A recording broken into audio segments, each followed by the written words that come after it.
TDP MLA Kotamreddy Sridhar Reddy గారు.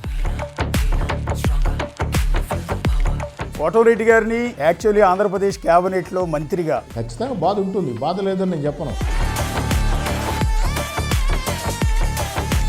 మీరు ఆ ప్రభుత్వాన్ని ఈ ప్రభుత్వాన్ని రెండింటినీ చూశారు. జగన్ గారి దగ్గర ఉండేది ఏమిటంటే, మీరు ఎంత మంచి పని చేసినా భుజం తట్టే పనే లేదు, మీరెంత చెడ్డ పని చేసినా ప్రశ్నించే పనే లేదు. ఆ ఫ్యామిలీని చూశారు, ఇప్పుడు చంద్రబాబు గారి ఫ్యామిలీని చూస్తున్నారు. ఎవరి దగ్గరికి వెళ్ళగలిగారండి? చంద్రబాబు గారు మంచి చేస్తే అభినందిస్తారు, చిన్న పొరపాటు చేసినా వెంటనే హెచ్చరికలు జారీ చేస్తారు.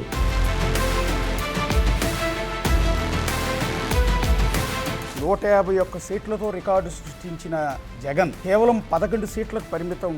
ఎలక్షన్లు సంవత్సరం ముందు పెట్టుకొని తలకాయ ఉండేవాళ్ళు ఎవరైనా చంద్రబాబు గారిని అరెస్ట్ చేస్తారా?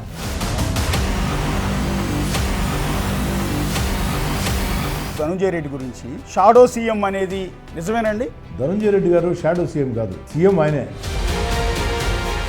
ఒకటి వల్లభనేని వంశీ కావచ్చు, కొడాలి నాని మూల్యం చెల్లించుకుంటున్నారు అనుకోవాలా? ఆ రోజు చంద్రబాబు గారి కంటి వెంట కన్నీరు కారేదానికి కారణభూతులైనటువంటి 2029 ఎన్నికల తర్వాత సీఎం అభ్యర్థి ఎవరు అంటే నారా లోకేష్ గారి పేరు చెప్తారా, పవన్ కళ్యాణ్ గారి పేరు చెప్తారా? నారా లోకేష్ గారు భవిష్యత్తులో ముఖ్యమంత్రి కావాలని నా బలమైన ఆకాంక్ష. టీడీపీ ఎమ్మెల్యే కోటమిరెడ్డి శ్రీధర్ రెడ్డి గారు మనకి లైవ్లో అందుబాటులో ఉన్నారు. శ్రీధర్ రెడ్డి గారు నమస్తే అండి. నమస్కారం Ashok garu.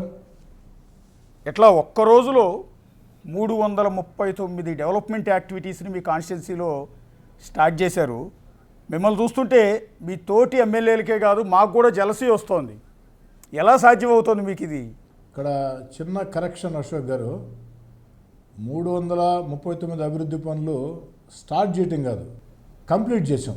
Yes, 60 days back start చేసాం.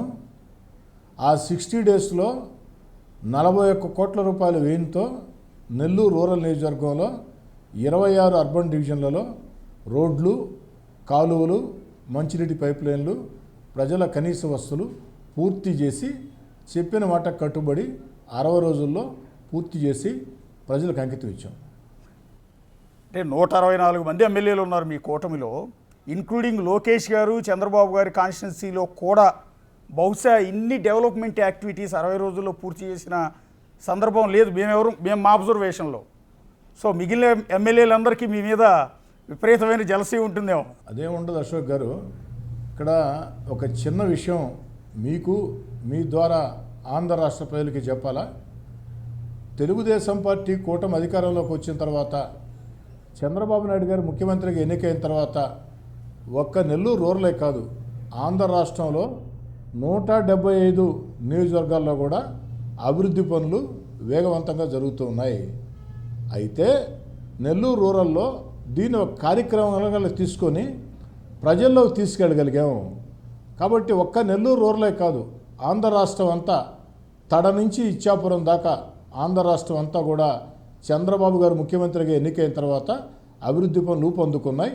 ఒక పక్క సంక్షేమ పథకాలు కొనసాగిస్తూ, మరో పక్క ఎన్నికల్లో ఇచ్చిన హామీల్ని ఒక్కొక్కటి నెరవేర్చుకుంటూ వస్తూ, పోలవరాన్ని పరుగులు తీయిస్తూ, అమరావతి రాజధానిని నిర్మిస్తూ, మన బిడ్డలకు ఉద్యోగాలు వచ్చేదానికి పెట్టుబడులు ఆకర్షిస్తూ, అంటే ఈ రాష్ట్రం ఉండే పరిస్థితుల్లో గత వైఎస్ఆర్ కాంగ్రెస్ పార్టీ ప్రభుత్వ విధానాలతో ఆర్థికంగా సర్వనాశనం అయిపోయిన ఆంధ్ర రాష్ట్రాన్ని ఈరోజు వేరే ఎవరు ముఖ్యమంత్రిగా ఉన్నా కూడా ఇది సాధ్యమే ఉండేది కాదు. చంద్రబాబు నాయుడు గారు ముఖ్యమంత్రిగా ఉండబట్టే తన అపార అనుభవంతో తన బ్రాండ్ ఇమేజ్ దాన్ని ముందుకు నడిపిస్తూ ఉన్నారు. మొత్తం రాష్ట్రం అంతా కూడా జరుగుతూ ఉన్నాయి. ఎస్, కోటమిరెడ్డి గారిని యాక్చువల్లీ ఆంధ్రప్రదేశ్ క్యాబినెట్లో మంత్రిగా మీ అనుచరులు, మీ మద్దతుదారులు, టీడీపీ కార్యకర్తలు అందరూ కూడా కోరుకున్నారు. యాక్చువల్లీ మీరు ఉంటారు ఖచ్చితంగా క్యాబినెట్లో అని. ఎందుకని చూడలేకపోయాము మేమందరం? ఇక ఫ్యూచర్లో ఏమన్నా అవకాశం ఉందా? ఒకటి అశోక్ గారు, మంత్రి పదవులు ఉండేది తక్కువ, ఎమ్మెల్యేలు ఎక్కువ. 2 మంత్రి పదవి అనేది రకరకాల సమీకరణలు ముఖ్యమంత్రి చంద్రబాబు నాయుడు గారికి ఆ యొక్క సమీకరణలో భాగంగా రకరకాల వ్యక్తుల్ని తీసుకోవాల్సి ఉంటుంది. అయితే మీరు అనొచ్చు, మీరు మంత్రి పదవి ఆశించలేదా అని. నేను 100% ఆశించా, దాంట్లో ఏ అనుమానం లేదు. ఎందుకంటే మంత్రి పదం ఆశించడం అనేది రాజకీయ నేతగా అది ఒక నా లక్ష్యం, దాంట్లో ఎలాంటి అనుమానంలే. అయితే ముఖ్యమంత్రి చంద్రబాబు నాయుడు గారికి, యువ నాయకుడు నారా లోకేష్ గారికి నా మీద ప్రత్యేకమైనటువంటి ప్రేమాభిమానాలు ఉన్నా 16 నెలల ముందే అధికారం వదులుకొని వైఎస్ఆర్ కాంగ్రెస్ పార్టీకి వ్యతిరేకంగా వచ్చి, నేను వైఎస్ఆర్ కాంగ్రెస్ పార్టీకి దూరంగా జరిగిన రోజు తెలుగుదేశం పార్టీ ఇంత పెద్ద ఘన విజయం సాధిస్తుందని ఎవరు ఊహించలా. మరి ఆనాడు జగన్ గారితో నాకు కుదరక నేను వచ్చినప్పుడు ఆ 16 నెలలు జగన్మోహన్ రెడ్డి గారితో నేను వ్యతిరేకంగా పోరాటం చేసేటప్పుడు అడుగడుగున చంద్రబాబు నాయుడు గారు, నారా లోకేష్ గారు నన్ను ప్రోత్సహించారు, భుజం తట్టారు. వారు ఇచ్చినటువంటి అవకాశంతో, రూరల్ ప్రజలు ఓటేయటంతో, నెల్లూరు రూరల్లో ఉండే కార్యకర్తల నాయకుల కష్టంతో మూడోసారి 1,000 కోట్ల కోటీశ్వరుడి మీద అతిపెద్ద మెజార్టీతో నేను గెలవటం జరిగింది. మంత్రి పదవులు అనేది ముఖ్యమంత్రి గారి ఇష్టం, వారికి ఉండే సమీకరణలను బట్టి వారు ఎంపిక చేస్తూ ఉంటారు. రావాలని కోరుకోవడం తప్పులేదు. నేనే కాదు, 164 మంది ఎమ్మెల్యేలు కూడా మంత్రి పదవులు కోరుకోవడం తప్పులేదు. ఒక్కోసారి అవకాశాలు ఆ విధంగా వస్తూ ఉంటాయి. కాబట్టి అవకాశం రాలేదని ఖచ్చితంగా బాధ ఉంటుంది, బాధ లేదని నేను చెప్పను. కానీ రాలేదని చెప్పని నేను గమ్ముగుండటం, అసంతృప్తి, ఇవి నాకు అలవాట్లేని పనులు. నిరంతరం ప్రజల్లో ఉండటం, ప్రజల్లో తెలుగుదేశం పార్టీ పట్ల గౌరవాన్ని పెంచటం, చంద్రబాబు నాయుడు గారు చేస్తున్నటువంటి ఆ యొక్క పనుల్ని ప్రజల్లోకి విస్తృతంగా తీసుకుపోవటం నాకు కానీ, నా తమ్ముడు కోటమిరెడ్డి గిరికి కానీ మాకు ఇష్టం. మేము జనంతో ఉంటాం, జనం కోసం పనిచేస్తాం. మేము ఉన్నటువంటి పార్టీ గౌరవం పెరిగేదానికే పనిచేస్తాం. మాతో నడిచే కార్యకర్తల, నాయకుల వారి గౌరవాన్ని కాపాడేదానికి, వారి పరిరక్షణ కోసం నిరంతరం పనిచేస్తాం. నేను కానీ, నా తమ్ముడు కోటమిరెడ్డి గిరి కానీ.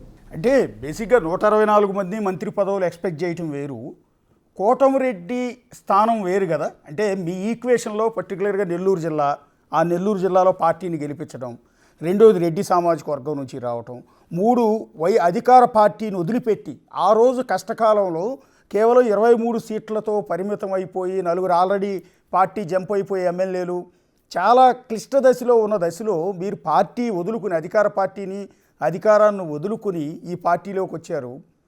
సో అలాంటి వ్యక్తికి మంత్రిగా చూడాలనుకోవటం అనేది మీ కార్యకర్తలు తప్పు కాదు. సో టీడీపీ ఎక్స్పెక్ట్ చేయటం కూడా తప్పేమి కాదు. అందుకు నేను అంటున్నది. జరిగిపోయింది అశోక్ గారు. మంత్రి పదవి నాకు ఇవ్వకున్నా నాకు చంద్రబాబు నాయుడు గారు, లోకేష్ గారు ప్రత్యేకమైనటువంటి ప్రాధాన్యత ఇస్తారు, నన్ను ఆ విధంగా గౌరవిస్తారు. కాబట్టి జరిగిపోయింది, కాబట్టి దాని గురించి అంతకంటే మాట్లాడుకోవాల్సిన అవసరం లేదని నా అభిప్రాయం. అంటే మీకు వైఎస్ఆర్ కాంగ్రెస్ పార్టీ ప్రభుత్వం ఉన్నప్పుడే యాక్చువల్లీ జగన్ గారు మీకు మంత్రి పదవి ఇస్తానని మోసం చేశారు ఒక విధంగా.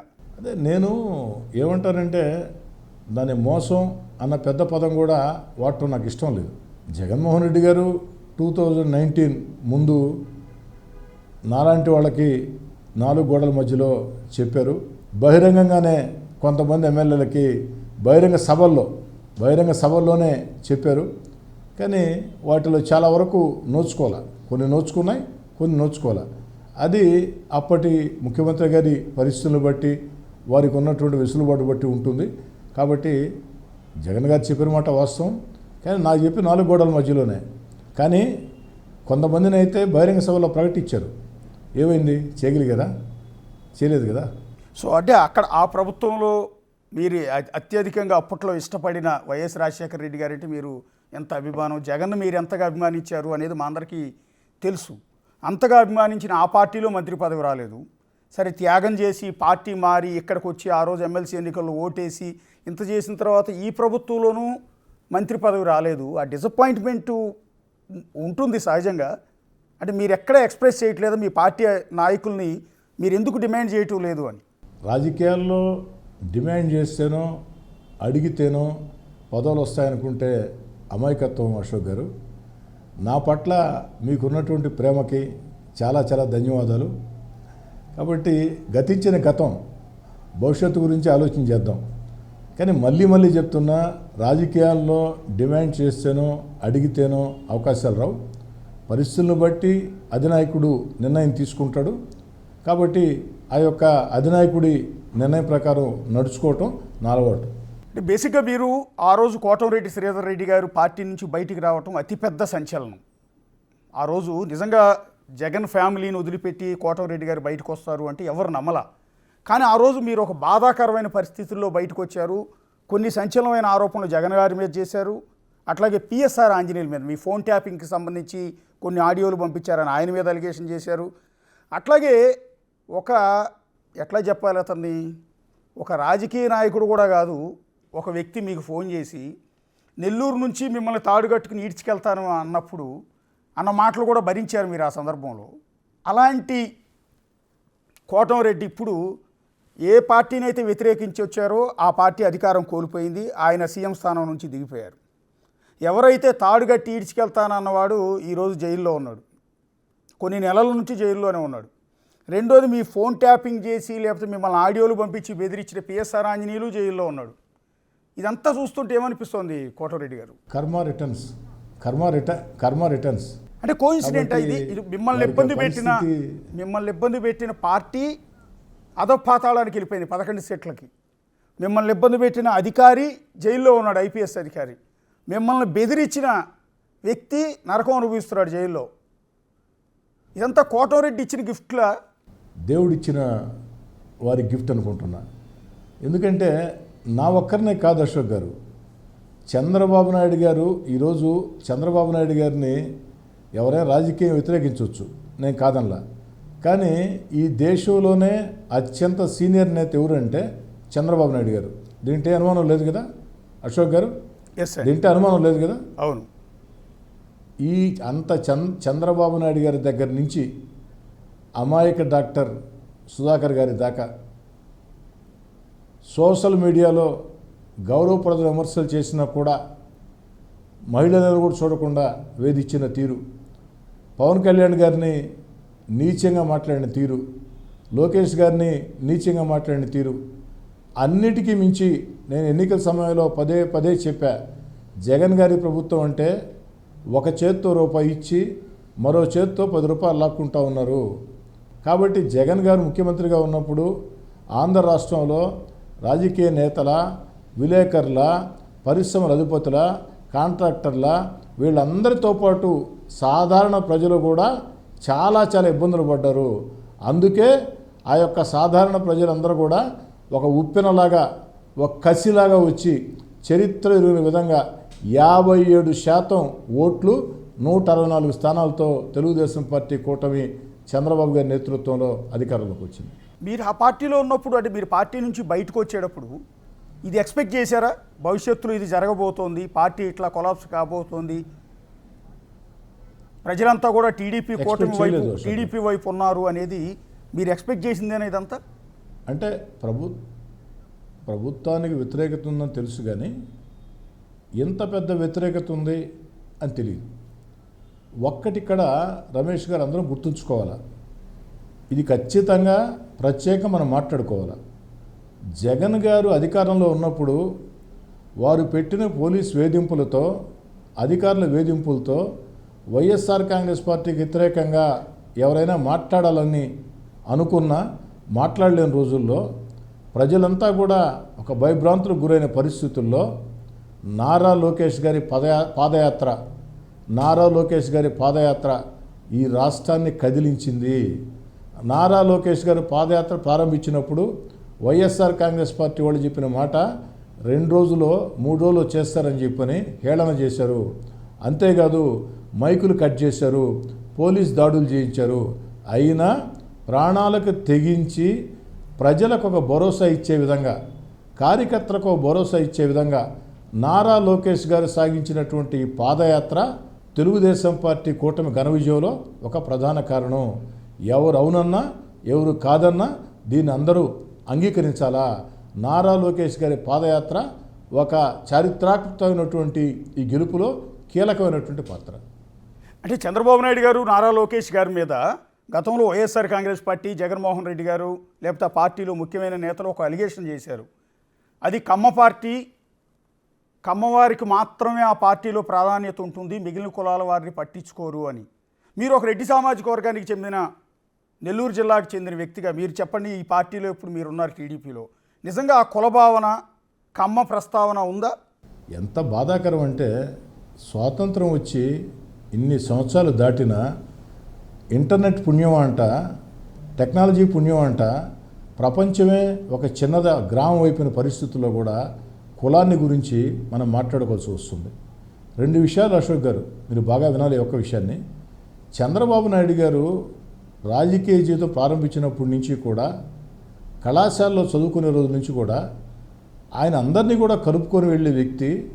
ఆఖరికి ప్రెస్ కాన్ఫరెన్స్ జరుగుతున్నా కూడా తన పక్కన అన్ని కులాలు ఉండాలా అన్న కోరుకునే వ్యక్తి. ఈ రాష్ట్రంలో చంద్రబాబు నాయుడు గారు అన్ని కులాల్లో ఎంతోమంది ప్రోత్సహించారు.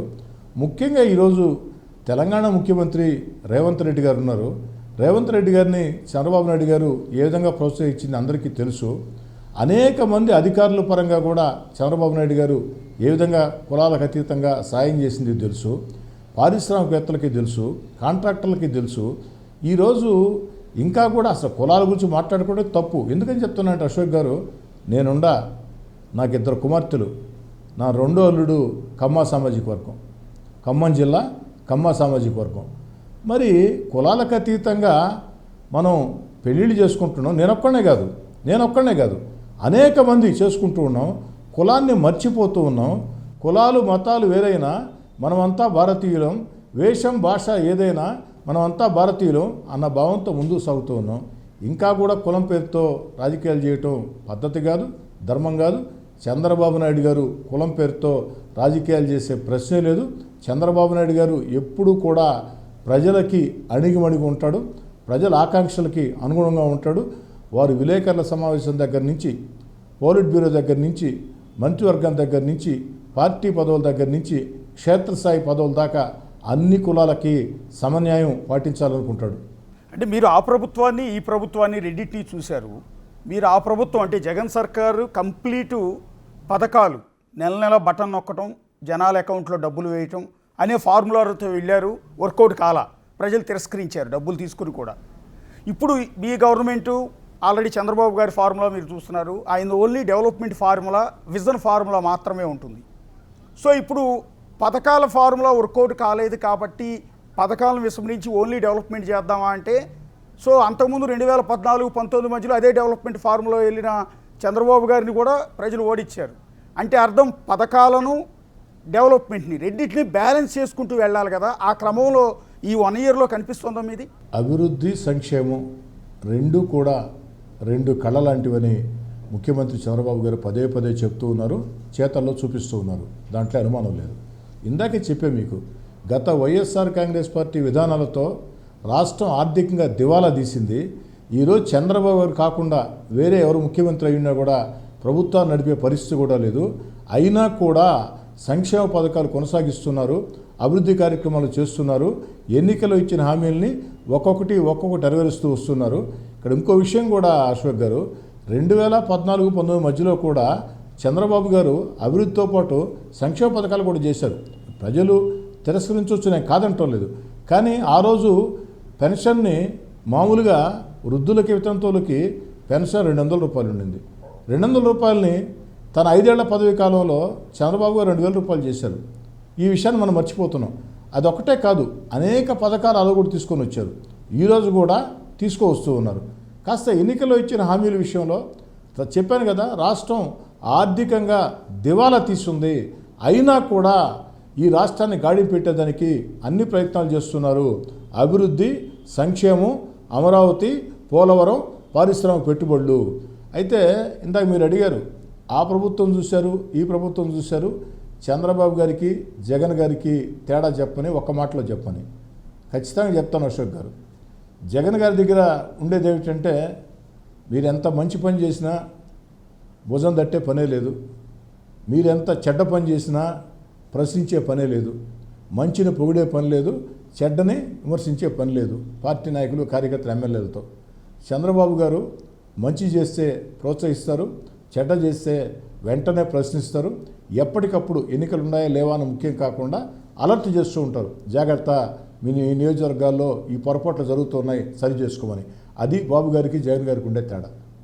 అంటే యాక్చువల్లీ కోటమిరెడ్డి శ్రీధర్ రెడ్డి గారు రాజశేఖర రెడ్డి గారి ఫ్యామిలీకి అత్యంత సన్నిహితులు మీరు. సో ఆ ఫ్యామిలీని చూశారు, ఇప్పుడు చంద్రబాబు గారి ఫ్యామిలీని చూస్తున్నారు. అప్పుడు రాజశేఖర రెడ్డి గారు జగన్ గారి పాలన చూశారు, ఇప్పుడు చంద్రబాబు గారి పాలన చూస్తూ ఉన్నారు. సో మీరు మనసుకి దగ్గరగా ఎవరి దగ్గరికి వెళ్ళగలిగారండి? ఇందాక మీరు అంటూ ఉన్నారు కనీసం అప్పుడు అప్రిషియేషన్ ఉండేది కాదు, తప్పు చేస్తే ప్రశ్నించేవాళ్ళు కూడా లేరు అని. ఇందాక మీకు చెప్పాను అశోక్ గారు, చంద్రబాబు గారు మంచి చేస్తే అభినందిస్తారు, చిన్న పొరపాటు చేసినా వెంటనే హెచ్చరికలు జారీ చేస్తారు. అంటే మా మంచి కోసమే, ఎమ్మెల్యేల మంచి కోసమే. ఎందుకంటే మేము మంచిగా ఉంటే మళ్ళీ మాకు అవకాశాలు వస్తాయి, మళ్ళీ ఎమ్మెల్యేలు అవుతాం, ఇక్కడ ప్రజలకు దగ్గరగా ఉండాలని. ఇకపోతే మీరు రాజశేఖర రెడ్డి గారు దగ్గర అన్నారు, నిజమే. రాజశేఖర రెడ్డి గారే కాదు, రాజశేఖర రెడ్డి గారి తండ్రి వైఎస్ రాజారెడ్డి గారికి కూడా దగ్గరే, 3 తరాల బంధం, దాంట్లో అనుమానం లేదు. జగన్ గారి ప్రభుత్వానికి చంద్రబాబు గారి ప్రభుత్వానికి చాలా చాలా తేడా ఉంది. చంద్రబాబు గారు ఒక అద్భుతమైనటువంటి ఒక మంచి ఆలోచనలతో, దూరదృష్టితో ఆలోచనలు చేస్తూ, ఇందాక నేను చెప్పినట్టు రాష్ట్రం గత వైఎస్ఆర్ కాంగ్రెస్ పార్టీ విధానాలతో, జగన్ రెడ్డి గారి విధానాలతో సర్వనాశనమైన సంక్షోభంలోకి వెళ్ళిపోయినా దాన్ని పెడుతూ ఉన్నారు. మనం అందరం కూడా ఈ వయసులో చంద్రబాబు గారు చేస్తున్న కష్టానికి అండగా నిలవాలా, వారు ఆరోగ్యాలతో బాగుండాలని చెప్పని, వారికి అన్ని రకాల మేళ్లు జరగాలని చెప్పని, రాష్ట్రం కోసం వాళ్ళు చేస్తున్నటువంటి ప్రయత్నాలను విజయవంతం కావాలని ప్రజలందరూ కూడా మద్దతుగా ఉండాలా. అమరావతి ఈ భారతదేశంలో రాజధాని లేని రాష్ట్రం ఆంధ్రప్రదేశ్లో, భారతదేశంలో ఒకటే, ఆంధ్రప్రదేశ్ ఒకటే. అలా అక్కడ అమరావతి రాజధాని వస్తుంది. పోలవరం వేగంగా పరుగులు తీయబోతుంది. పారిశ్రామిక పెట్టుబడులు ఎంత పెద్ద ఎత్తున వస్తున్నాయో మీకు తెలిసిన ప్రత్యేకంగా చెప్పాల్సిన అవసరం లేదు. మరోపక్క అభివృద్ధి పరుగులు తీస్తూ ఉన్నారు, మరోపక్క సంక్షేమం కొనసాగిస్తూ ఉన్నారు. అంటే ప్రజలకు కావాల్సినటువంటి అన్ని రకాల విషయంలో ఇంత దూరదృష్టితో ఆలోచన చేస్తున్న చంద్రబాబు నాయుడు గారికి అండగా నిలుద్దాం. పార్టీలకు అతీతంగా, కులాలకు అతీతంగా, మతాలకు అతీతంగా, ప్రాంతాలకు అతీతంగా ఈ రాష్ట్రం బాగు కోసం ఎన్నికల ముందే నేను ఒక మాట చెప్పాను. అమ్మ, ముఖ్యమంత్రి గారు ఎవరు కావాలా అన్నది ఈ ఎన్నికల లక్ష్యం కాదు. ఆంధ్ర రాష్ట్రం గెలవాలంటే, ఆంధ్ర రాష్ట్ర ప్రజలు గెలవాలంటే, ఆంధ్ర రాష్ట్ర భవిష్యత్తు బాగుండాలంటే అపార అనుభవజ్ఞుడు చంద్రబాబు గారు కావాలా అని ఓటేయండమ్మా అని అడిగాం. అదే రీతితో ఓటేశారు. అంటే జగన్ ఓటమి అండి, 151 సీట్లతో రికార్డు సృష్టించిన జగన్ కేవలం 11 సీట్లకు పరిమితం కావటానికి మూల కారణం, ఇందాక మీరు నారా లోకేష్ గారి పాదయాత్ర, ఓకే, జగన్ తప్పులన్నీ ఎత్తి చూపుతూ నారా లోకేష్ చేశారు ఒకటి, చంద్రబాబు గారి అరెస్టు, టీడీపీ ఆఫీస్ మీద దాడులు, అట్లాగే కొడాలి నాని, వల్లభనేని వంశీ బూతులు, ఇవన్నీ యాడ్ అయినాయా, ఇంకా అడిషనల్గా ఏమైనా ఉన్నాయండి? ఒక్కటి కాదండి, ఈ మధ్య బొత్స గారు చెప్పారు కదా 100 కారణాలు అన్నట్టు, ఇవన్నీ కూడా కారణాలే. ఏమండి, ఎలక్షన్లు సంవత్సరం ముందు పెట్టుకొని తలకాయ ఉండేవాళ్ళు ఎవరైనా చంద్రబాబు గారిని అరెస్ట్ చేస్తారా? ఆ వయసులో ఆయన ఇబ్బంది పెడతారా? జైల్లో వేడి నీళ్ళు లేకుండా చేస్తారా? ఇంటర్వ్యూ లేకుండా చేస్తారా? ఏంటండి దుర్మార్గం, నాకు అర్థం కాలేదు. ఎవరైనా చేస్తారా ఎలక్షన్ సంవత్సరం పెట్టుకొని? అది కూడా ఎప్పుడో పాత కేసు అంట. 4 ఏళ్ళు అధికారం ఎలగబెట్టాడు జగన్ రెడ్డి గారు, 4 ఏళ్ళు గుర్తు రాలేదు. 4 ఏళ్ల తర్వాత దేనికి గుర్తుకొచ్చింది? లోకేష్ గారి పాదయాత్ర, చంద్రబాబు గారిని మీరు పెట్టినటువంటి ఇబ్బందులు, చంద్రబాబు గారి దగ్గర నుంచి కింది స్థాయి దాకా చెప్పాను ఇందాక, అనేక మందిని వేధించిన తీరు, అన్నిటికీ మించి చంద్రబాబు గారిని మీరు అరెస్ట్ చేసిన తర్వాత చంద్రబాబు గారికి మద్దతుగా పవన్ కళ్యాణ్ గారు ఏదైతే ఆ యొక్క జైలు వద్దకు వెళ్ళి సంఘీభావం ప్రకటించి ఆడే వ్యతిరేక ఓటు చీలనివ్వాలని చెప్పని తెలుగుదేశం, జనసేన, బీజేపీ కూటమికి పునాదులు వేయటం, ఇవన్నీ కూడా కారణాలు. నేనేమంటానంటే ఇవన్నీ ఆఖరి దశలో కారణాలు. కానీ తెలుగుదేశం పార్టీ ఒక నిస్తేజంగా ఉన్న రోజుల్లో, అంటే నిస్తేజం అంటే జగన్ గారి అరాచక విధానాలతో నిస్తేజంగా ఉన్న రోజుల్లో, ఏదైతే ప్రజలు భయభ్రాంతులయ్యే రోజుల్లో, కార్యకర్తలు ఇళ్లలో నుంచి బయటకు వచ్చే పరిస్థితి రోజుల్లో నారా లోకేష్ గారి పాదయాత్ర ప్రజలకు ఒక భరోసా ఇచ్చింది, భవిష్యత్తు మీద ఒక నమ్మకాన్ని ఇచ్చింది. శభాష్, ఎన్టీ రామారావు గారి మనవడు, చంద్రబాబు నాయుడు గారి కుమారుడు నారా లోకేష్ గారు ఉజ్వలమైన భవిష్యత్తు ఉంది, మనకి నాయకుడు దొరికాడు అన్నటువంటి ఏదైతే ఒక భావన ప్రజల్లో కలిగింది, వైఎస్ఆర్ కాంగ్రెస్ పార్టీని వ్యతిరేకించే శక్తిలో కలిగింది, కార్యకర్తల్లో కలిగింది. మీకు గుర్తుందో లేదో అశోక్ గారు, నేను కొంచెం సినిమాలు బాగా చూస్తుంటా. మిర్చి సినిమాలో ఒక డైలాగ్ ఉంది, ఆయన కాదురా ఇప్పుడు ఆయన కొడుకు వచ్చాడు, ఆయన కొడుకుని తట్టుకోండిరా అని చెప్పని. అంటే ఆయన అల్లాడిచ్చారు, మీరు మీదైన ధోరణిలో మీకు సమాధానం చెప్పేదానికి ఆయన కొడుకు వచ్చాడు అని చెప్పని మాట్లాడతారు. అలా నారా లోకేష్ గారు ప్రజల్లో ఆ యొక్క నమ్మకాన్ని కలిగించాడు, కార్యకర్తల్లో నమ్మకం కలిగించాడు. అడుగడుగున ఎక్కడ అయింది పాదయాత్ర బ్రేక్ లేదు. ప్రారంభించినప్పటి నుంచి ఆఖరి దాకా కూడా అర్ధరాత్రి 11, 12 దాకా కూడా పల్లెల, గ్రామాల, లేదు నగరాల, కాలనీల తేడా లేకుండా ప్రజలతో మమేకమైన తీరు, కార్యకర్తలను ప్రోత్సహించే విధానం, ఇవన్నీ కూడా ఒక టర్నింగ్ పాయింట్. అక్కడి నుంచి బాబు గారి అరెస్టు, అక్కడి నుంచి పవన్ కళ్యాణ్ గారి మద్దతు, ఆఖరిలో బీజేపీతో పొత్తు, ఇవన్నీ కలగలిపినాయి.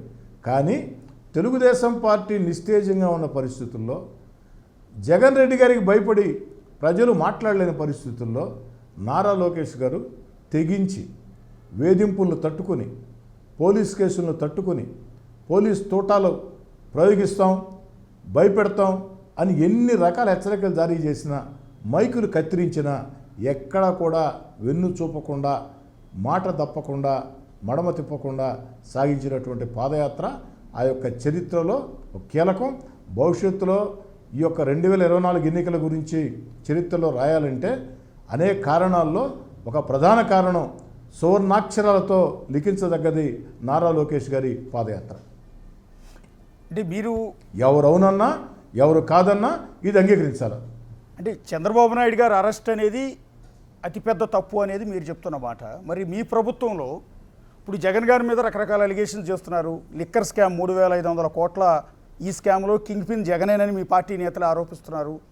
రేపు ఈ కేసులో జగన్ మీరు అరెస్ట్ చేయొచ్చేమో కదా, లేదా ఆల్రెడీ ఆయన మీద సిబిఐ కేసులు ఉన్నాయి, ఆ బెయిల్ రద్దు కావచ్చేమో కదా. ఏదైనా జరగవచ్చు అశోక్ గారు. నేనేమంటానంటే ఒకటి అర్థం చేసుకోండి, మీరు 2019లో వైఎస్ఆర్ కాంగ్రెస్ పార్టీ అధికారంలోకి వచ్చింది. మరి 14, 19లో చంద్రబాబు గారు ముఖ్యమంత్రిగా తప్పులు చేసి ఉంటే 2019లో అధికారంలోకి వచ్చిన వెంటనే జగన్ గారు చర్యలు తీసుకు ఉండేవాళ్ళ కాదా మీరు ఆలోచించండి. మరి 4 సంవత్సరాలు ఏం చేస్తున్నారు అంటే దాంట్లో తప్పు లేదు కాబట్టి మీరేం మాట్లాడాల. ఆఖరిలో తెలుగుదేశం పార్టీ ప్రభంజనం చూసి జగన్ గారికి వ్యతిరేకంగా ఒక విధమైనటువంటి ఒక వాతావరణం ప్రజల్లో వచ్చేస్తుందని భయపడి నారా లోకేష్ గారి పాదయాత్రకి విపరీతంగా ఆ యొక్క జనాదరణ, పవన్ కళ్యాణ్ గారి సభలకి జనం పోటెత్తిన తీరు, ఇవన్నీ గమనించి భయపెట్టాలా, భయపెట్టి ఎన్నిక చేయాలా, చంద్రబాబు నాయుడు గారిని అరెస్ట్ చేసి జైల్లో పెట్టాం, ఆఫ్టర్ ఆల్ మీరెంత అని ఎమ్మెల్యేలని, ఎంపీలని భయపెట్టాలి, అభ్యర్థుల్ని, కార్యకర్తలు అనుకున్నారు. అది వికటించింది. ప్రజల్లో తిరుగుబాటు వస్తే అలాంటి వేధింపులు ఎవరు లెక్క చేయరు. మరి మేము అధికారంలోకి వచ్చిన వెంటనే ఈ జగన్ గారి ప్రభుత్వంలో జరిగిన అక్రమాల మీద విచారణ ప్రారంభించాం. సంవత్సరం కాల ఇప్పటికే, అయినా దాంట్లో ఒక్కొక్కరు అరెస్ట్ అవుతూ వస్తున్నారు. అంటే మీకు జగన్కి గుండెకాయ లాంటి షాడో సీఎంగా పిలిచిన ధనుంజయ రెడ్డి లాంటి వ్యక్తిని నిన్న లిక్కర్ స్కామ్లో అరెస్ట్ చేశారు. ఇక నెక్స్ట్ కింగ్ పిన్ జగనేనని ప్రచారం జరుగుతుంది. నేనేమంటున్నానంటే లిక్కర్ లాంటి కేసుల్లో జగన్ మీరు అరెస్ట్ చేసినా, లేదా పాత అక్రమాస్తుల కేసులో సిబిఐ కేసులో బెయిల్ రద్దయ్యో లేకపోతే జడ్జిమెంట్ వచ్చో అది అక్కడ అరెస్ట్ అయ్యి మళ్ళీ జైలుకి వెళ్ళినా, ఏదైనా కూడా మళ్ళీ ఎంటైర్ జగన్కి సింపతి వెళ్తుందేమో కదా, మళ్ళీ మీకు వచ్చే ఎన్నికల్లో మీకు ఇబ్బంది కలగదా అంటున్నా. ఈ దేశంలో అత్యంత నిజాయితీ పరుల్లో అరవింద్ కేజ్రీవాల్ గారు ఒకరని చాలామంది అభిప్రాయం. అరవింద్ కేజ్రీవాల్ గారి మీద మద్యం కుంభకోణం కంటే ముందు ఏ ఆరోపణలు కూడా లేవు. మరి అరవింద్ కేజ్రీవాల్ గారిని జైల్లో పెట్టారు. మరి జైల్లో నుంచి వచ్చిన తర్వాతే ఎన్నికలు జరిగాయి. ఏమైనా ఎన్నికల్లో ఆమ్ ఆద్మీ పార్టీ అడ్రస్ లేకుండా పోలేదా? ఆఖరికి అరవింద్ కేజ్రీవాల్ గారు ఓడిపోలేదా? మరి జైల్లో పెడితే సానుభూతి వస్తుంది అనుకుంటే 2014 కంటే ముందు జగన్ గారు జైల్లో ఉన్నారు. 2014లో అధికారంలో రాలేదే. 2014, 19 మధ్యలో జగన్ గారిని బాబు గారు జైల్లో పెట్టలేదే. అంటే ఒక్కొక్క పరిస్థితిని బట్టి ఒక్క అంశం ఉంటుంది.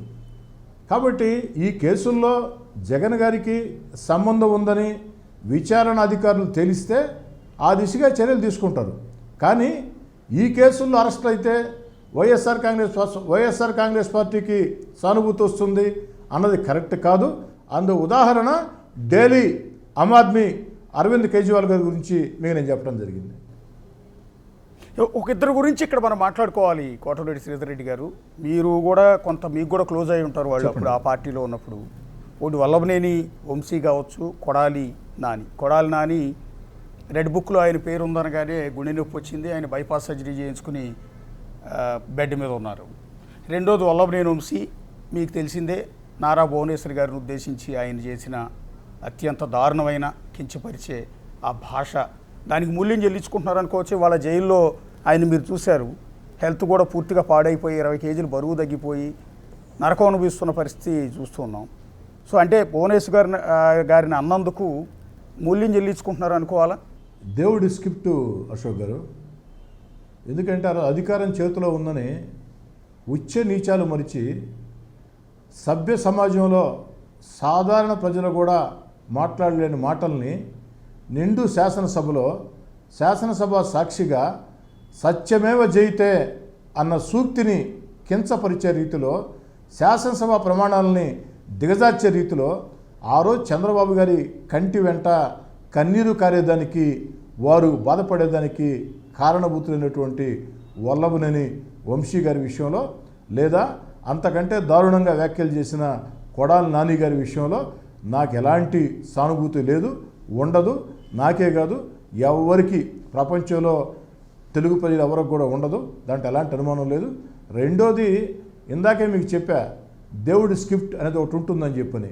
మనం అధికారంలో ఉన్నామని ఇష్టారీతిగా వ్యవహరిస్తే, ధర్మాన్ని మరిచి ప్రవర్తిస్తే ఖచ్చితంగా మన మెడకి అది చుట్టుకుంటుంది. అలా చుట్టుకుంది. అంటే వాళ్ళు వాడిన భాష ఆ పార్టీకి కూడా నష్టం చేకూర్చిందిగా. అప్పటి వైఎస్ఆర్ కాంగ్రెస్ పార్టీకే ఎక్కువ నష్టం చేసింది కదా, పరోక్షంగా టీడీపీకి మంచి చేసిందేమో. 100% నష్టం చేసింది అశోక్ గారు. అలాగని మన ఇంట్లో మహిళల గురించి మాట్లాడితే మనం చూస్తూ ఊరుకుంటామా? ఒక రకంగా చెప్పాలంటే నా దృష్టిలో ఆలస్యమైంది. నాలాంటి వాడయి ఉంటే, కాస్త ఆవేశం ఎక్కువ ఉండేవాళ్ళు అయి ఉంటే దానికి ప్రతిచర్యలు ఇంకో రకంగా ఉండేవి. చంద్రబాబు నాయుడు గారు కాబట్టి, వారు పెద్ద మనిషి కాబట్టి, సమాజ హితం ఆలోచన చేసేవాళ్ళు కాబట్టి, సమాజం మెచ్చాలా, ఏదైనా చట్టపరంగా జరగాల ఆలోచన ఉండేవాళ్ళు కాబట్టి ఆలస్యమైంది. అయితే అశోక్ గారు, ఈ వల్లభనేని వంశీ గారు మాట్లాడిన మాటలు కాదు, కొడాలి నాని గారు మాట్లాడిన మాటలు కాదు, జగన్ గారు మాట్లాడించిన మాటలు. ఎందుకని చెప్తున్నానంటే, జగన్ గారు అలాంటి మాటలు మాట్లాడితేనే ప్రోత్సహిస్తారు, భుజం దడతారు. అలాంటి మాటలు మాట్లాడితేనే. ఇందాక నేను చెప్పా, ఒక మంచి పని చేసినా పొగడ్డు, ఒక చెడ్డ పని చేసినా ప్రశ్నించుడు. ఇది జగన్ గారి దగ్గర ఒక ముఖ్య లక్షణం అని. కానీ ప్రత్యర్థుల మీద, ముఖ్యంగా ఆ యొక్క టీవీ ఛానల్స్ మీద కావచ్చు, పత్రిక మీద కావచ్చు, ప్రత్యర్థుల మీద, చంద్రబాబు గారి మీద, పవన్ కళ్యాణ్ గారి మీద, లోకేష్ గారి మీద ఉచ్చ నీచాలు మరిచి మాట్లాడితే బాగా ప్రోత్సహిస్తాడు. అందుకు కారణం జోగి రమేష్ గారే. జోగి రమేష్ గారు ఆ యొక్క శాసనసభలో ఏబిఎన్ గురించి, రాధాకృష్ణ గారి గురించి ఏ విధంగా మాట్లాడాడు, రామోజీరావు గారి గురించి ఏ విధంగా మాట్లాడాడు, చంద్రబాబు గారి ఇంటి మీద దాడికి ఎత్తించాడు. మీకు తెలుసు. వేరే నాయకుడు అయితే దాన్ని అంగీకరిస్తాడా? అధినేత. అదే చంద్రబాబు గారు అయితే నాలాంటి వాడు పని చేస్తే ఒప్పుకుంటాడా? అధికారం ఉంటే పెద్ద పని కాదు అశోక్ గారు. ఎవరెళ్ళ మీదకైనా పోయి ఏమైనా చేయొచ్చు అని చెప్పని మీరు అనుకుంటే ఎంతవరకు కరెక్టు? అధినేత దాన్ని ఖండించబడలేదా? ఖండించకుండా మంత్రిని చేశారు తీసుకుని వచ్చి. కాబట్టి జగన్ గారు ప్రోత్సహించారు కాబట్టి ఇవన్నీ కూడా జగన్ గారి మాటగా భావించాలా. వైఎస్ఆర్ కాంగ్రెస్ పార్టీ ఆఫీసు నుంచి సజ్జల రామకృష్ణారెడ్డి ఇలా తిట్టమని స్క్రిప్ట్ పంపించేవాడు. తిట్టకపోతే వాళ్ళ పార్టీలో కెరీర్ ఉండదు. చంద్రబాబుని, లోకేష్ గారిని ఎంత తిడితే వాళ్ళకి అన్ని పదవులు కావచ్చు, మా ఆఖరికి మంత్రి పదవులు కూడా దక్కుతాయి అనేది ఆ పార్టీ నుంచి వచ్చిన నాయకులు చెప్తున్నమాట. నాకే చెప్పాడు సజ్జల రామకృష్ణారెడ్డి గారు, నువ్వు హోందాయుతంగా మాట్లాడితే కుదరదు, విధానాలతో మాట్లాడతారంటే కుదరదు, అడ్డగోలుగా మాట్లాడాలా, తిట్టాలా. అయినా అమరావతి ప్రజలు నెల్లూరుకు వస్తే వాళ్ళ కాడికి నువ్వు ఎట్టబోతావు? నేను వాళ్ళ కాడికి పోలేదన్నా, వరద ప్రాంతాలు ఆ దారిన పోతూ ఉన్నా వాళ్ళు వరదల్లో చిక్కుకుంటే మానవత్వంతో నేను పరామర్శించానంటే బాగా వినాలి అశోక్ గారు. సజ్జల గారు చెప్పిన మాటలు ఏంటంటే వాళ్ళని మానవత్వంతో నువ్వు పరామర్శించడం తప్పు, వాళ్ళ మీద దాడి చేసుంటే జగన్ గారు మెచ్చుకునేవాళ్ళు అని చెప్పారు. స్వయంగా నాతోనే సజ్జల రామకృష్ణారెడ్డి గారు.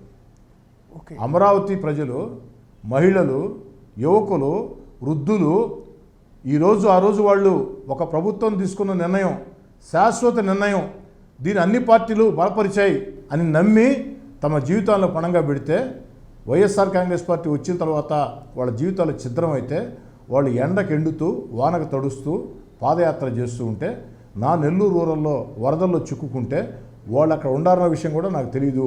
షెడ్యూల్ ప్రకారం 2 days ముందే నా కాన్స్టిట్యూన్స్ అయిపోయి ఉండాలా. వేరే వరద ప్రాంతాల పరిశీలనకు పోతే మధ్యలో వాళ్ళు ఉంటే వాళ్ళు ఉన్నారు, వాళ్ళని వదిలేసిపోవటం మానవత్వం కాదని నేను ఆగి వాళ్ళని పరామర్శించి రాత్రికి వరదలు ఇంకా ఎక్కువ వస్తాయమ్మా, ఇక్కడొద్దు, మెయిన్ రోడ్లోకి రండి, మీకు కావాల్సిన ఏర్పాట్లు నేను చేస్తాను, వరద ప్రాంతాల వరకే అని నేను స్పష్టంగా చెప్పా. వాళ్ళు అమరావతి గురించి అడిగారు. అమ్మ నేను వైఎస్ఆర్ కాంగ్రెస్ పార్టీ శాసనసభ్యుడిని, పార్టీ నిర్ణయాన్ని కాదని నేను మాట్లాడలేను, నేను మానవత్వంతో వచ్చానని చెప్పా. హోందాగా ప్రవర్తించా, పార్టీకి చెడ్డపేరు తేలా, పార్టీ గౌరవం తెచ్చా. కానీ సజ్జల గారు అంటారు నువ్వు చేయాల్సింది పరామర్శ కాదు, వాళ్ళు ఉన్నారు కదా వాళ్ళ మీద దాడి చేయించి ఉండాలా అంటాడు. అమరావతి ప్రజలు, రైతులే కాదు కదండి. అవును, అమరావతి చాలామంది ఏంటంటే రైతులు అలవాటు అయిపోయింది, కానీ అమరావతి ప్రజలు రైతులు ఉన్నారు, కూలీలు ఉన్నారు, సన్న చిన్నకారు వాళ్ళంతా ఉన్నారు కదా. అట్లా కొంతమంది ఎమ్మెల్యేలు ఆల్రెడీ దాడులు చేశారు. అమరావతి రైతులు పాదయాత్రగా వెళ్తుంటే చేశారు, కొంతమంది చేశారు, దాన్ని చూసి చేశారు. సజ్జల గారు, మన అశోక్ గారు, నా కాన్స్టిట్యున్సీ దాటిన తర్వాత సర్వేపల్లి స్టార్ట్ అయింది, ఆ తర్వాత శ్రీకాళహస్తి కూడా వచ్చింది, ఆడంతా దాడులు చేశారు కదా. అవును, ఫ్లెక్స్లు కట్టలేదు కదా, ఫ్లెక్స్లు చించేశారు కదా. వాళ్ళు ఉసురు కూడా నేను తగ్గింది. ఒక్కటి చెప్తాను అశోక్ గారు, యా 100% తాలకుండా ఎందుకు పోతుంది? ఒక్కటి అశోక్ గారు నేను ఒకటి చెప్తున్నా, నేను ఈరోజు తెలుగుదేశం పార్టీ శాసనసభ్యుడిని. నేను అత్యంత కష్టాల్లో వైఎస్ఆర్ కాంగ్రెస్ పార్టీ దూరంగా జరిగిన తర్వాత ఆ 16 నెలలు నేను తెగించి పోరాడొచ్చు, నేను కాదన్ను.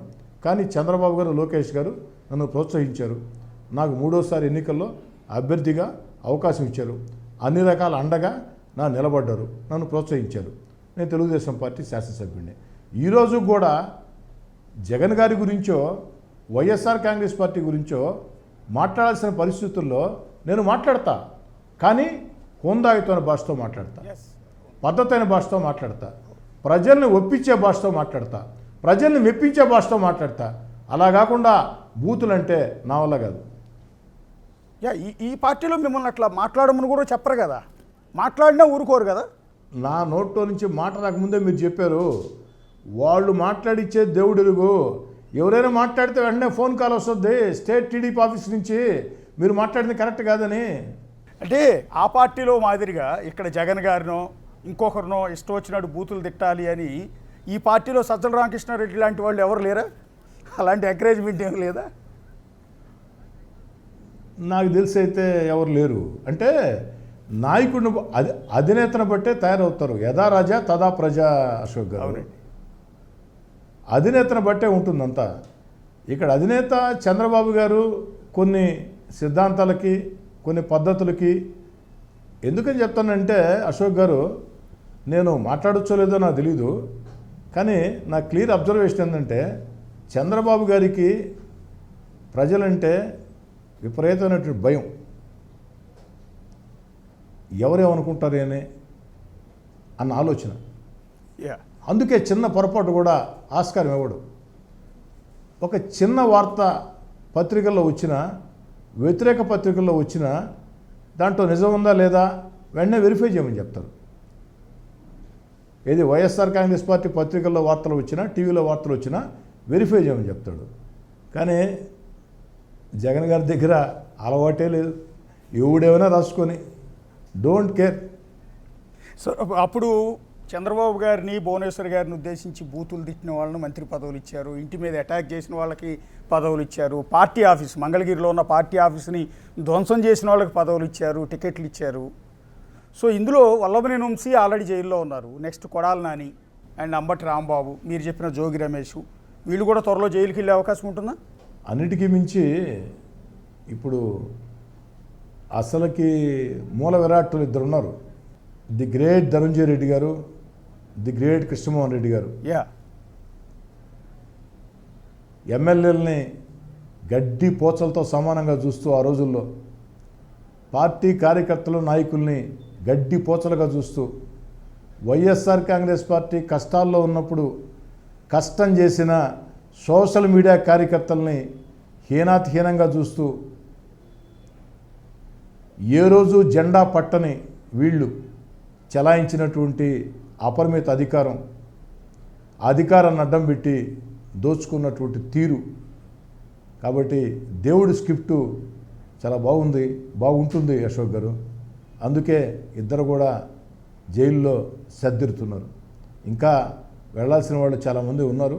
కానీ చెప్పాను కదా, చంద్రబాబు గారు దగ్గర ఏదైనా సరే ధర్మంగా జరగాల, చట్టపరంగా జరగాల. సందర్భం వచ్చింది, మీరే ప్రస్తావించారు ధనంజయ రెడ్డి గురించి. షాడో సీఎం అనేది నిజమేనండి?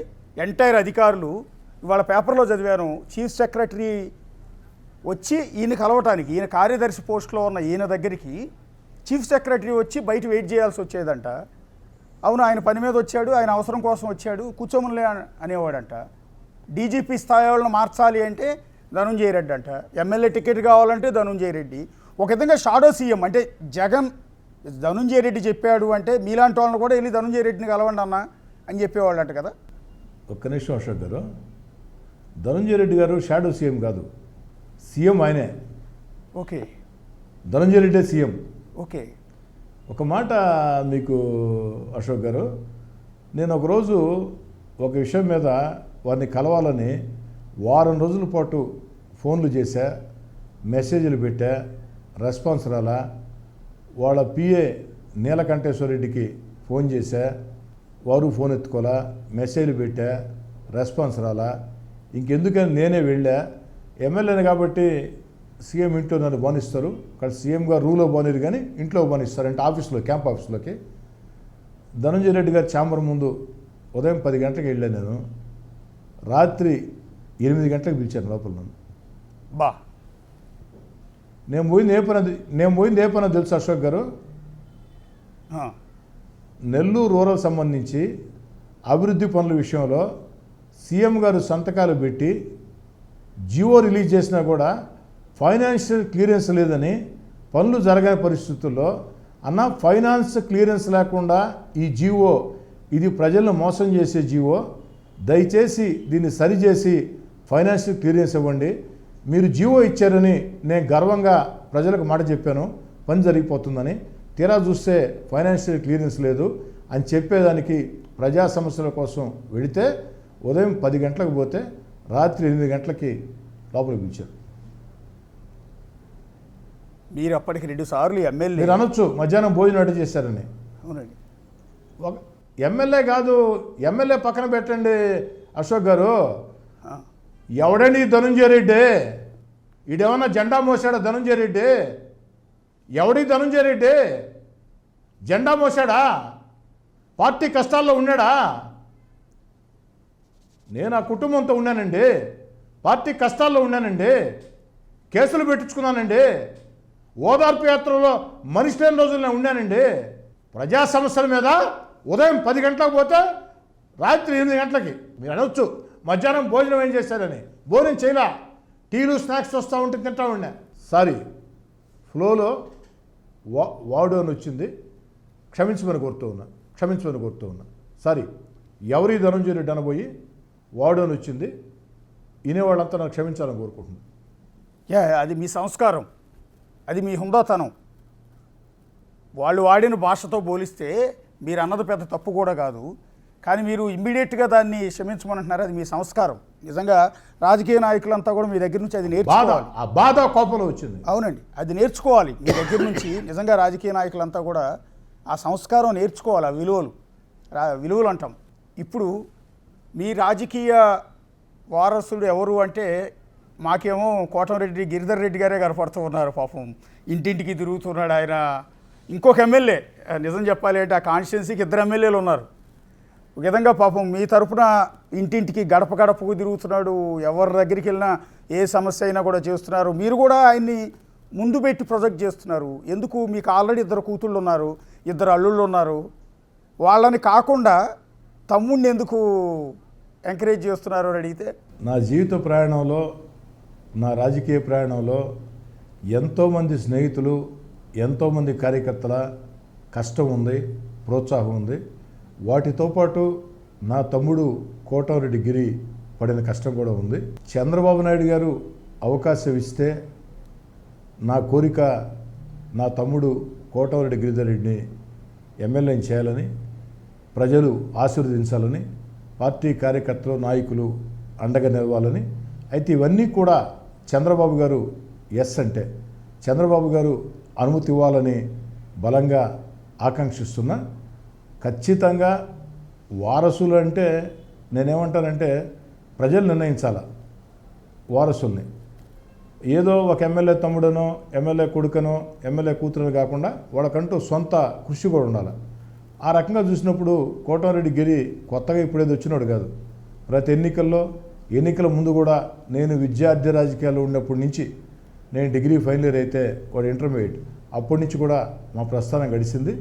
అవకాశం ఇస్తే ఖచ్చితంగా మా కుటుంబంలో కోటమిరెడ్డి గిరిధర్ రెడ్డే ఆ యొక్క రాజకీయాల్ని కొనసాగిస్తాడు. నా కుమార్తెలు కాదు, నా అల్లుడు కాదు, నా భార్య కాదు. వారు కూడా నాకు ఏ విధంగా అండగా ఉన్నారో ఆ విధంగా కోటమిరెడ్డి గిరికి అండగా ఉంటారు. అంటే వీళ్ళు ఎవరికి ఇంట్రెస్ట్ లేదా? అమ్మాయిలకి ఇద్దరికి కానీ, అల్లుళ్ళు ఇద్దరికి కానీ ఎన్నికల రాజకీయాల పట్ల ఆసక్తి లేదు. రాజకీయాలంటే బాగా ఆసక్తి ఉంది. నా 2 కుమార్తెలకి, పెద్ద పాప హైందవి, చిన్న పాప వైష్ణవి. ఇద్దరికి రాజకీయాల అవగాహన ఉంది. ఇద్దరు కూడా చక్కగా మాట్లాడగలుగుతారు. ఎన్నికల్లో నా కోసం 9 నెలలు గడప గడపకి తిరిగారు. కాబట్టి నా భార్య కూడా తిరిగింది, నా అల్లుళ్ళు కూడా తిరిగారు. ఆ తిరగటం వేరు, నా కోసం తిరిగారు. కానీ మా కుటుంబంలో మాకంటూ అవకాశం దొరికితే మా తమ్ముడు కోటమిరెడ్డి గిరి ఎమ్మెల్యే కావాలని నా బలమైనటువంటి ఆకాంక్ష. చంద్రబాబు గారు అవకాశం ఇస్తే నెల్లూరు రూరల్లో ఉండే కార్యకర్తలు అందరూ కూడా సహకరించాలని కూడా నేను కోరుకుంటున్నా. రూరల్ ప్రజలు కూడా ఆదరిస్తారు. ఎందుకంటే రూరల్ నియోజకవర్గంలో నాకెంత సంబంధాలు ఉన్నాయో మా తమ్ముడు గిరికి కూడా అంత సంబంధాలు ఉన్నాయి. ప్రతి ఒక్కరితో కూడా దగ్గరగా ఉంటాడు, కష్టం చేస్తాడు. ఈరోజు ఎన్నికలు లేవు అయినా కూడా దాదాపు 7 నెలల ముందే గడప గడప ప్రారంభించి ఇంటింటికి తిరుగుతున్నాడు. నిరంతరం అందుబాటులో ఉన్నాడు. దేవుడి దయ వల్ల, చంద్రబాబు నాయుడు గారి దయ వల్ల నా తమ్ముడు కోటమిరెడ్డి గిరికి అవకాశం వస్తే నా భార్య కానీ, నా కుమార్తెలు కానీ, నా అల్లుళ్ళు కానీ, నా వెంట నడిచే నాయకులు కార్యకర్తలు కానీ నా కోసం ఏ విధంగా కష్టం చేశారో మా తమ్ముడి కోసం అదే కష్టం చేస్తారు. రూరల్లో ఉండే కార్యకర్తలు అందరూ కూడా మా తమ్ముడికి అండగా ఉంటారు. ప్రజలందరూ కూడా దీవిస్తారని బలంగా విశ్వాసం వ్యక్తం చేస్తున్నారు. ఇందాక నుంచి మీరు నారా లోకేష్ గారి పాదయాత్ర ప్రస్తావిస్తున్నారు కాబట్టి మరోసారి అడుగుతున్నానండి. 2029 ఎన్నికల తర్వాత సీఎం అభ్యర్థి ఎవరు అంటే నారా లోకేష్ గారి పేరు చెప్తారా, పవన్ కళ్యాణ్ గారి పేరు చెప్తారా? ఎందుకంటే మీకు పవన్ కళ్యాణ్ గారు కూడా ఇంపార్టెంట్. ఆయన పేరు పదే ప్రస్తావిస్తున్నారు మీరు. అంటే మిమ్మల్ని కొంత ట్రిపికల్కి వచ్చినాయి. ఒకటి అశోక్ గారు, నేను ఒక సాధారణ ఎమ్మెల్యేని. నా నియోజకవర్గంలో ఎవరు కార్పొరేటర్ అభ్యర్థులు, ఎవరు దేవస్థాన కమిటీ చైర్మన్లు, ఎవరు మార్కెట్ చైర్మన్లు, ఎవరు క్లస్టర్ ఇన్ఛార్జీలు, తెలుగుదేశం పార్టీ డివిజన్ అధ్యక్షులు అంటే నేను సమాధానం చెప్పగలుగుతా. కానీ ముఖ్యమంత్రి ఎవరంటే నేను చెప్పడం కరెక్ట్ కాదు, మీరు నన్ను అడగటం కూడా కరెక్ట్ కాదు. దయచేసి నన్ను వదిలేండి. అంటే మీరు ఎక్స్పెక్ట్ చేస్తారు కదా బేసిక్గా లోకేష్ గారు క్యాపబుల్ అని మీకు అనిపిస్తుంది, లేదా పవన్ కళ్యాణ్ గారు అని వాళ్ళ కార్యకర్తలకు అనిపిస్తుంది. ఇప్పుడు ఒక్కటి అశోక్ గారు, మీ ఆకాంక్ష అంటే ఆకాంక్షలు చాలా ఉంటాయి మాకు. మా ఆకాంక్ష కోరికలు ఉంటాయి. అవును. అంతేగాని చంద్రబాబు గారు ముఖ్యమంత్రి 2029 తర్వాత లోకేష్ గారు, పవన్ కళ్యాణ్ గారు అంటే అది నా స్థాయిలో మీరు నన్ను అడగటం ధర్మం కాదు. అయితే నీ ఆకాంక్ష ఏంది అని మీరు అడిగితే నారా లోకేష్ గారు భవిష్యత్తులో ముఖ్యమంత్రి కావాలని నా బలమైన ఆకాంక్ష, దాంట్లో అనుమానం లేదు. నా తమ్ముడు కోటమిరెడ్డి గిరిధర్ రెడ్డి చంద్రబాబు గారు అవకాశం ఇస్తే ఏ విధంగా ఎమ్మెల్యే కావాలా అని కోరుకుంటున్నానో, భవిష్యత్తులో నారా లోకేష్ గారు ముఖ్యమంత్రి కావాలని బలంగా కోరుకుంటా, దాంట్లో ఏ అనుమానం లేదు. చివరిగా కన్క్లూడ్ చేసే ముందు మిమ్మల్ని ఒకటి అడగాలి కోటమిరెడ్డి సీతారెడ్డి గారు. ఒక్కసారి మీతో మీకు ఒక ఆడియో కాల్ వచ్చింది, మీరు ఆ పార్టీ నుంచి బయటకు వచ్చిన సందర్భంలో, మీరు హుందాగానే ఆ పార్టీ నుంచి తప్పుకున్న సందర్భంలో మీకు ఒక ఆడియో కాల్ వైరల్ అయింది. బోరుగడ్డ అనిల్ అనే వ్యక్తి మీకు కాల్ చేశాడు. సో మీ స్థాయితో పోలిస్తే అతను ఎవరో కూడా మీకు తెలిసి ఉండకపోవచ్చు. బట్ ఆ రోజు అతను మిమ్మల్ని అన్న మాట నాకు ఇప్పటికీ గుర్తు. వీలైతే మా వాళ్ళు ఆడియో కూడా ప్లే చేస్తారు. నువ్వు జగనన్న గురించి ఇంకోసారి మాట్లాడితే నెల్లూరు నుంచి తాడుగట్టి ఈడ్చుకొస్తా అన్న మాట ఆ రోజు. అంటే కోటమిరెడ్డి లాంటి ఒక అగ్రెసివ్ లీడర్. మీరు బేసిక్గా మీ గురించి మీ కాన్స్టిట్యున్సీ ప్రజలందరికీ కూడా తెలుసు. మీరు తప్పు చేయరు, ఇంకొకరిని తప్పు చేయనీరు. కాదండి, ఆ రోజు మీరు అంత సావధానంగా అంత కూల్గా అట్నే అనిల్ అన్నారు తప్ప మీరు ఎక్కడ కోపపడటం కానీ ఆవేశపడటం కానీ ఏమీ లేదు. ఏమి అనిపించలేదో మీకు ఆ రోజు? మీలాంటి వ్యక్తిని పట్టుకుని రోడ్డు మీద ఈడ్చుకొస్తాను నెల్లూరు నుంచి అంటే? కోటమిరెడ్డి ఎమ్మెల్యే అన్నా? అవునండి, మాట్లాడుతున్నానండి. అన్నా అనిల్ బోరుగడ్డ. చెప్పు అనిల్. ఏమన్నా అడ్డు చేసినావు? ఏమైందండి? కాదన్నా, నువ్వు రాజశేఖర రెడ్డి గారు పనిచేసినా, వాళ్ళ నాయన గారు పనిచేసినా, జగన్ గారు పనిచేసినా, ఎటన్నా ఇది ఎటన్నా నువ్వు చెప్పు. నేరుగా మాట్లాడుతున్నావు. నేరుగానే మాట్లాడదాం అన్నా. నువ్వు తిన్నింటి వాస ఫోన్లో ఎందుకు నేరుగా మాట్లాడు. నేరుగా నువ్వు రమ్మంటావు, నువ్వు వస్తావా అని రమ్మంటావా? నేరుగా మాట్లాడుతున్నావమ్మా, నేను చెప్తాను, ఫోన్ చేస్తాను నీకు. కాదన్నా, కరెక్ట్ గా కాదన్నా. ఇప్పుడు కాదు, ఒక మాట ప్రశ్నకు సమాధానం చెప్పు. ఒక్క ప్రశ్నకు సమాధానం చెప్పన్నా. జగన్మోహన్ రెడ్డి చరిష్మా లేకుండా నువ్వు గెలిచేవాడువా? ఎవరు కాదన్నా, నేనే డైరెక్ట్ విలేకరుల సమావేశంలో చెప్పా. ఏమని? రెండు సార్లు జగన్ గారు నాకు టికెట్ ఇచ్చారని చెప్పని. అన్నా ఇప్పటికీ మించిపోయింది లేదన్నా. పెద్ద ఆయన సీఎం కాడికి వచ్చి క్షమాపణ కోరు. అట్టలే కాదన్నా, లేదంటే ప్రజాగ్రహానికి నువ్వు గురవుతావు. సీరియస్ చెప్తున్నా నీకు. అట్టే నీళ్ళు ఓకే అమ్మా, థ్యాంక్ యూ. నువ్వు నన్ను తిట్టాల్సిన అవసరం లేదు. తిట్టాల్సిన పని లేదన్నా. నువ్వు తిట్టే కాదు, పెద్ద ఆయన జోలికి వచ్చినావు అంటే రోడ్ల మీద ఈడ్చుకుంటూ వస్తాం చెప్తున్నా. అట్టలే సీఎం జోలికి వచ్చినావు అంటే మాత్రం రోడ్లో బండి కట్టుకుని ఈడ్చుకుని పోతాను నెల్లూరు అంగళ్ళలో చెప్తున్నా. నువ్వు మీడియా ముందుకు వచ్చినప్పుడు సీఎం జగన్ గురించి మాట్లాడేటప్పుడు నీ నోరు నీ గుండెకాయ భద్రంగా ఉండాలా. ఒకటి అశోక్ గారు, వారు నాకు పరిచయం కూడా లేదు. వారి పేరు నేను విన్నా. ఇట్నే ఈ యొక్క సోషల్ మీడియాలో ఆడియోలు వీడియోలు పెడతా ఉంటాడు. నేను పలానా అని చెప్పు అనిల్ అన్న చెప్పాడు. ఆయన మాట్లాడినట్టు నేను బూతులు మాట్లాడలేదు, కానీ వారికి 2 విషయాలు చెప్పా.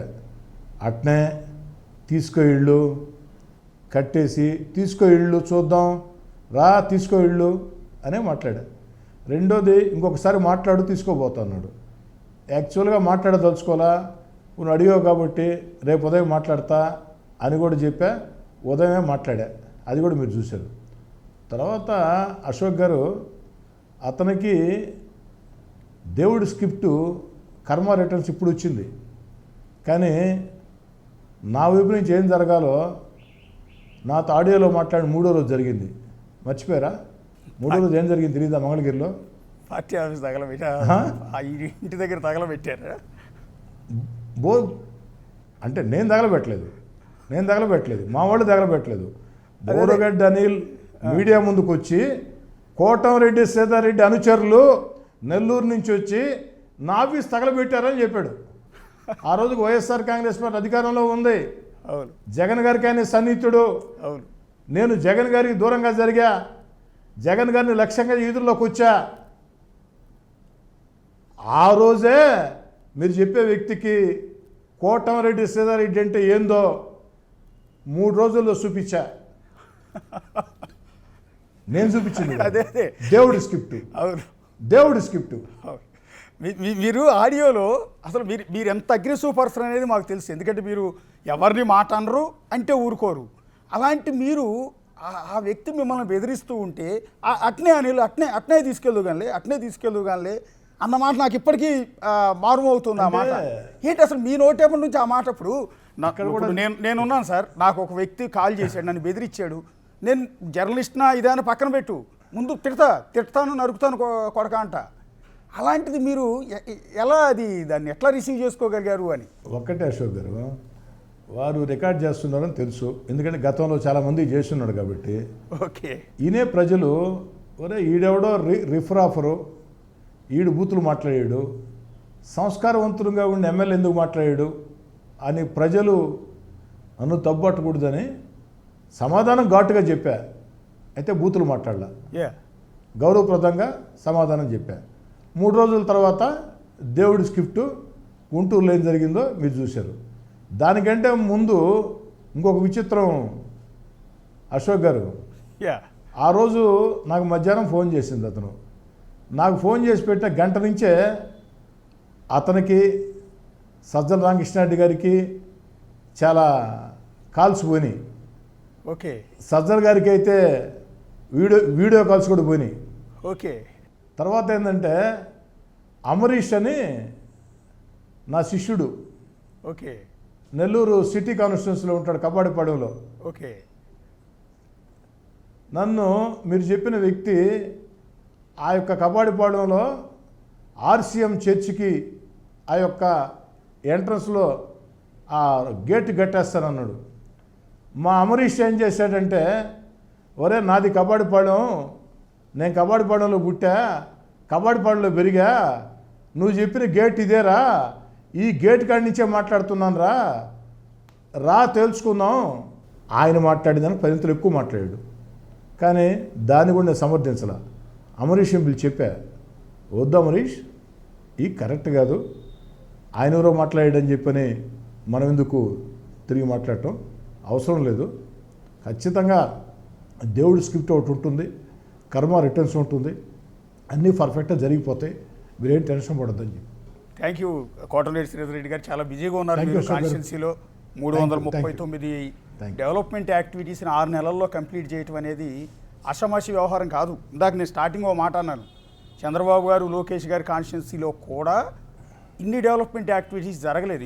ఇప్పుడు డెవలప్మెంట్ ఉన్నప్పుడు అభివృద్ధి అని చెప్పాలి, పాజిటివ్ న్యూస్ కూడా ఇవ్వాలి. ఎంతసేపు మీడియా అంటే నెగిటివ్ న్యూస్ ఇవ్వాలనేది మా ఉద్దేశం కాదు. రెండోది ఏంటంటే, ఇవాళ రేపు ఎమ్మెల్యేగా గెలవటం, హైదరాబాద్ వచ్చి ఇక్కడ ఉంటారు అందరూ చాలామంది, కానీ కాన్స్టిట్యున్సీలోనే ఉండి ప్రజలకు అందుబాటులో ఉండి ఒకళ్ళకిద్దరు ఉండి సేవ చేయటం, అది కూడా ఈవెన్ ప్రతి గల్లీలో ఉన్న డ్రైనేజీ దగ్గర నుంచి మొదలుపెట్టి, ట్యాపుల దగ్గర నుంచి మొదలుపెట్టి, ఇంటింటికి వెళ్ళి అడిగి మీకు ఏ సమస్య ఉందని సాల్వ్ చేయటం అనేది నిజంగా గ్రేట్. బిగ్ టీవీ స్టూడియో వేదికగా కోటమిరెడ్డి శ్రీధర్ రెడ్డి గారికి మేము హ్యాట్స్ ఆఫ్ చెప్తూ ఉన్నాం. మీరు ఒక భావి రాజకీయ నాయకులకు, ఎమ్మెల్యేలకు మీరు ఒక ఆదర్శంగా నిలవాలి. అంతే క్రమంలో మీ అనుచరులు, మీ మద్దతుదారులు, మీ అభిమానులు, మీ కార్యకర్తలు కోరుకున్నట్టు మీరు త్వరలో ఆంధ్రప్రదేశ్ క్యాబినెట్లో మంత్రిగా కూడా అవ్వాలి. ఖచ్చితంగా సచివాలయంలో మంత్రి పేషీలో మీరు కూర్చుని బయట బోర్డు కోటమిరెడ్డి శ్రీధర్ రెడ్డి పలానా శాఖ మార్చులు అనే బోర్డు కూడా చూడాలని మేమైతే ఆశిస్తూ ఉన్నాం. థ్యాంక్ యూ అండి, థ్యాంక్ యూ. మీ అభిమానానికి ధన్యవాదాలు. మీ నమ్మకాన్ని కాపాడుకునే ప్రయత్నం చేస్తాను అశోక్ గారు. ఇది కోటమిరెడ్డి శ్రీధర్ రెడ్డి గారితో బిగ్ ఇంటర్వ్యూ. చూస్తూనే ఉండండి big TV. For more videos like this, subscribe Big TV channel.